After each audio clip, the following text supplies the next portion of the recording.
সামগ্ৰিক পৰিৱেশৰ পৰা অসমখনক মুক্ত কৰাৰ স্বাৰ্থত বিদেশী সমস্যা সমাধান কৰাৰ স্বাৰ্থত খিলঞ্জীয়া জনগণে অসমত অধিকাৰ ভোগ কৰাৰ স্বাৰ্থত ভূমি অধিকাৰ থলগিৰি খিলঞ্জীয়া ৰাইজৰ ওচৰত থকাৰ স্বাৰ্থত ৰাজনৈতিক অধিকাৰ থলগিৰি খিলঞ্জীয়া ৰাইজে ভোগ কৰাৰ স্বাৰ্থত বিদেশী সমস্যা সমাধানৰ স্বাৰ্থত আৰু কা আইনখনৰ আওতাৰ পৰা অসমক ৰক্ষা কৰাৰ স্বাৰ্থত আমি অসমৰ ৬টা জনগোষ্ঠীয়ে জনজাতিকৰণৰ মৰ্যাদা বিচাৰিছোঁ।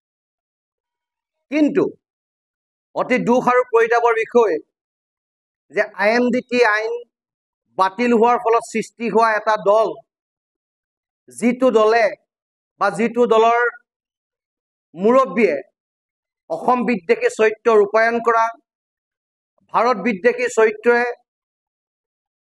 অসম আৰু ভাৰতবৰ্ষৰ জনগণৰ মাজত সাম্প্ৰদায়িক বিষবাষ্প বিয়পোৱা, মাদানিক আনি নিজৰ ঘৰত ৰাখি অসমৰ পৰিৱেশ বিনষ্ট কৰিব বিচৰা সেই AIODF নামৰ দলটোৰ এজন বিধায়কে অসমৰ ৬টা জনগোষ্ঠীক জনজাতিকৰণ দিয়াটো বিৰুদ্ধাচৰণ কৰিছে।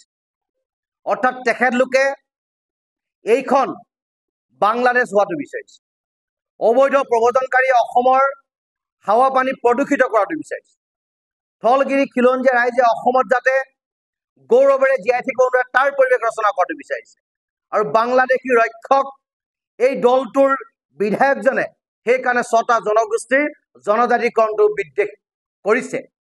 আৰু মিয়া কবিতা ৰচনাৰে অসমীয়া ভাষা সাহিত্যলৈ এখনি সংকেত কঢ়িয়াই অনা এইজন স্বল্প জ্ঞানী অল্প জ্ঞানী বিধায়কে অসমৰ ৬টা জনগোষ্ঠীক জনজাতিকৰণ দিলে অসমৰ মুছলমান সম্প্ৰদায় সংকটত পৰিব বুলি যিটো সাম্প্ৰদায়িক মন্তব্য কৰিছে তাক আমি ধিক্কাৰ জনাইছোঁ।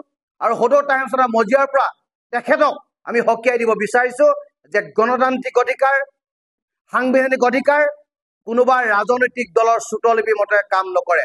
আৰু সেইটো ৰাজনৈতিক দলৰ চুটলিপি মতে আৰু কাম নকৰে যিটো ৰাজনৈতিক দলৰ নেতাই বা যিটো ৰাজনৈতিক দলে IMDT আইন বাতিল হোৱাৰ ফলত সৃষ্টি হৈছে, গতিকে তেনেকুৱা ধৰণৰ দলৰ পৰা আমি এই ধৰণৰ মন্তব্য কামনা নকৰোঁ। আৰু অনাগত সময়ত এই ধৰণৰ মন্তব্য নিদিবৰ কাৰণে AIODF দলটো আৰু এই বিধায়কজনক আমি সকীয়াই দিছোঁ। আপুনি বিচৰা বাতৰি পাব কেৱল নিউজ 18 এপত। নিউজ 18 এপ ডাউনলোড কৰিবলৈ স্কেন কৰক এই QR কোড। গুগল প্লে ষ্টৰতো পাব এই নিউজ 18 এপ।